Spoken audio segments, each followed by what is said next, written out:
வணக்கம், welcome to family corner. உங்களுக்கு இந்த வீடியோ பிடிச்சிருந்தா லைக் பண்ணுங்கள், கமெண்ட் பண்ணுங்கள், ஷேர் பண்ணுங்கள், சப்ஸ்கிரைப் பண்ணுங்கள். இன்னைக்கு இட்லி பண்ணுறதுக்கு நம்ம மாவு எப்படி ஆட்டுறதுன்னு பார்க்க போகிறோம். இதே மாவை நீங்கள் தோசைக்கும் பயன்படுத்திக்கலாம். இட்லி மாவு பண்ணுறதுக்கு நம்ம 4 கப் இட்லி அரிசி எடுத்துக்கிறோம். கிரைண்டரில் அரைக்கிறதா இருந்தால் நீங்கள் 4 கப் அரிசி எடுத்துக்கோங்க. மிக்சியில் அரைக்கிறதா இருந்தால் நீங்கள் 3 கப் அரிசி எடுத்துக்கோங்க. அரிசியை தண்ணியில் நல்லா அலசிட்டு 4 மணி நேரம் ஊற வச்சு எடுத்துக்கோங்க. மற்றொரு பாத்திரத்தில் 1 டீஸ்பூன் வெந்தயத்தையும் 4 மணி நேரம் ஊற வச்சுக்க போகிறோம். 4 கப் அரிசிக்கு நம்ம 1 கப் உளுந்து சேர்த்துக்க போகிறோம். நீங்கள் கிரைண்டரில் அரைச்சாலும் சரி, மிக்சியில் அரைச்சாலும் சரி, அரிசியோட அளவு தான் மாறுபடும். உளுந்து அதே 1 கப் தான் எடுத்துக்க போகிறோம். உளுந்த தண்ணியில் நல்லா அலசிட்டு 4 மணி நேரம் ஊற வச்சு எடுத்துக்க போகிறோம். உளுந்து நீங்கள் தோலோடு இருக்கிற உளுந்தையும் பயன்படுத்திக்கலாம், அல்ல முழு வெள்ளை உளுந்தும் பயன்படுத்திக்கலாம். தோலோடு இருக்கிற உளுந்து பயன்படுத்தினீங்கன்னா உங்களுக்கு இட்லி அவ்வளோ வெள்ளையாக வராது. இந்த ரெசிபிக்கு நான் தோலோடு இருக்கிற உளுந்து தான் பயன்படுத்தியிருக்கேன். கிரைண்டரில் முதல்ல வெந்தயத்தை நம்ம ஆட்டிக்க போகிறோம்.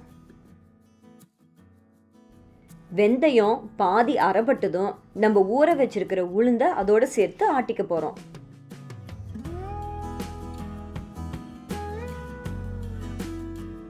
உளுந்து அரைபடும் போது நீங்கள் அப்பப்போ கொஞ்சம் தண்ணி சேர்த்து நல்லா ஆட்டி எடுத்துக்கோங்க.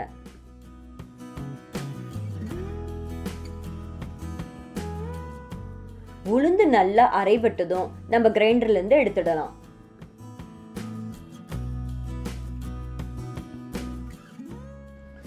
உளுந்து கிரைண்டர்லேருந்து எடுத்ததும் நம்ம ஊற வச்சிருக்கிற அரிசி அதோடு சேர்த்து அதையும் நல்லா ஆட்டிக்க போகிறோம்.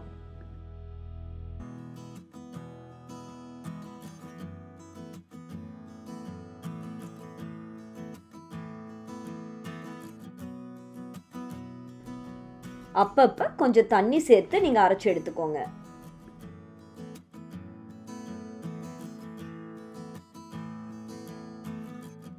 அரிசி அரைபடும் போதே 1 டேபிள் ஸ்பூன் உப்பையும் அதோடு சேர்த்து நம்ம ஆட்டிக்க போகிறோம்.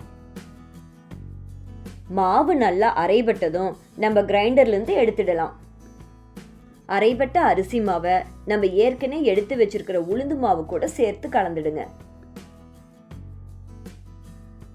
நம்ம அரைச்சி வச்சிருக்கிற மாவு புளிக்கிறதுக்காக ஒரு 6-8 மணி நேரம் மூடி போட்டு தனியாக எடுத்து வச்சுடுங்க.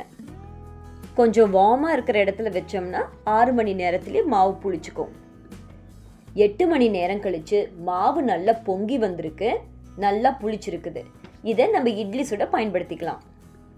நல்லா பொங்கி வந்திருக்கிற மாவை நீங்கள் கலக்காமல் அப்படியே இட்லி ஊற்றலாம். அப்படி ஊற்றும் போது இட்லி நல்லா சாஃப்டாக இருக்கும்.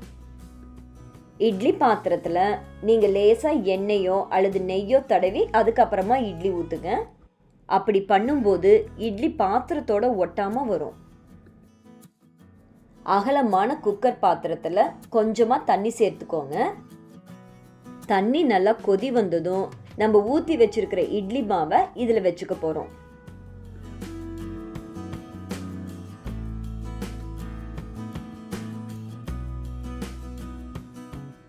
தோராயமாக ஒரு 7 நிமிஷத்தில் இட்லி நல்லா வெந்துடும். இட்லி வெந்ததுக்கு அப்புறமா நம்ம குக்கர்லேருந்து எடுத்துட போகிறோம். ஒரு சின்ன பவுலில் கொஞ்சமாக தண்ணி எடுத்துக்கோங்க. இட்லி ஒட்டாமல் வரத்துக்காக அந்த தண்ணியில் நம்ம ஸ்பூனை நனைச்சி இட்லியை வெளியே எடுத்துகிட்டு போகிறோம். மிக மிக எளிதான, ஆரோக்கியமான, சாஃப்டான இட்லி தயாராகிடுச்சு. இதே மாவை நீங்கள் தோசை செய்யவும் பயன்படுத்திக்கலாம். மாவு கொஞ்சம் புளிச்சிருச்சு அப்படின்னா இதவே நீங்கள் பனியாரம் சுடவும் பயன்படுத்திக்கலாம். இந்த ரெசிபியை நீங்களும் ட்ரை பண்ணி பாருங்கள். உங்களுக்கு பிடிச்சிருந்தா ஃப்ரெண்ட்ஸுக்கு ஷேர் பண்ணுங்கள். ஃபேமிலி கார்னருக்கு சப்ஸ்கிரைப் பண்ணுங்கள். நன்றி.